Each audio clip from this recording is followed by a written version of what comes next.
This morning, I am heading off alone with Whimsy. We are going, it's about 2.5 hours of dirt. And I asked the owner of the hotel here if how it is right now. And he says it's pretty good. Like the rain sort of tamps down the dirt. So it should be okay. I hope that it's not muddy. That's my biggest concern. But we are going to head off in about, 10-15 minutes. Whimsy is hanging out over there while I have a little cafecito. And it was a day and a night yesterday with the rain and everything, but I think we're good to go.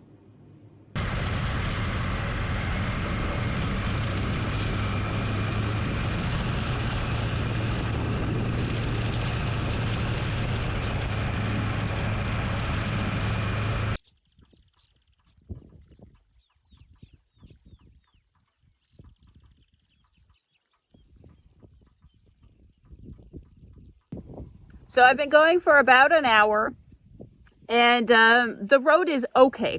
So there are, because of the rain, everything is like patted down, which is nice. But then it sort of, it hides the fact that there are sandy stretches. And there were a few. There was one that was a pretty steep uphill that was like, it was sandy, but you couldn't really tell. And I started to get into a squiggle. I almost went down, but I was able to save it. So I pitter-pattered the rest of the way. I know Greg would be very disappointed that I didn't stand, but I made it through. There are a couple other sections like that.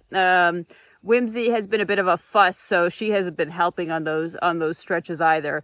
I don't feel overly anxious, but I think it's like without having Greg here and like all of the stimulus and everything, she's just really worked up. So that's not really pleasant when I'm riding with her. But it's been an hour. I'm going to find a little place to pull over, let her down.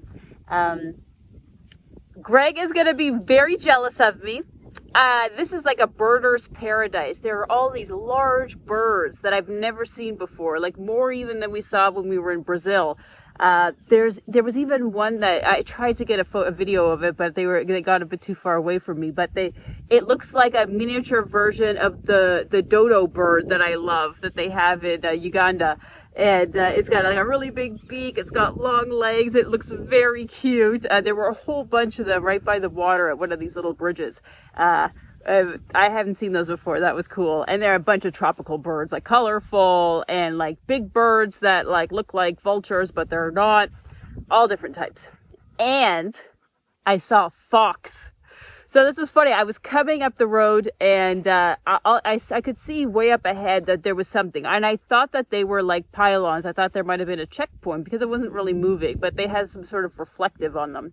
Like, okay, I'll go towards it. As I was going towards it, a creature crossed in front of me, and it was a fox. It was a gray and brown fox. I wasn't able to get a really, really good look at it. It was a little bit ahead of me, but definitely a fox. So how cool is that? And as I got closer, I realized that those pylons were actually people. They were probably, I don't know if they were police or military or they're just part of the community. They were cleaning up something on the side of the road. But it was like they were probably just stopped the whole time. They haven't been working, and then they heard me coming like, oh, we got to start working now. And then they all of a sudden got to work. So they were doing that. And so I'm going to find a place to stop. Our first rest stop is here, basically on the road. There's nobody coming, and it's flat and wide, and you can see very far. So because of the tilt of my bike and how I have to park it, we're just sort of like in the lane a little bit. Greg will kill me when he sees this, but it is what it is. So it got a little bit better. But it got like really like washboard. My hands, they're blue because my gloves got wet yesterday. They are just like hurting because of all the vibration. It's like I'm trying to go as fast as I can over it so that I get as much like flow, but it's just still so washboardy that my hands are just vibrating now still. I still have an hour and a half left. It says I'm going to get there at 10:30. I'm going slower than what it's saying to do. But look, I'm getting through it nice and slow. The only concern I'm having right now is it looks like that it's threatening to rain. And if it rains, then I'm not going to be happy. But that's what we're at right now.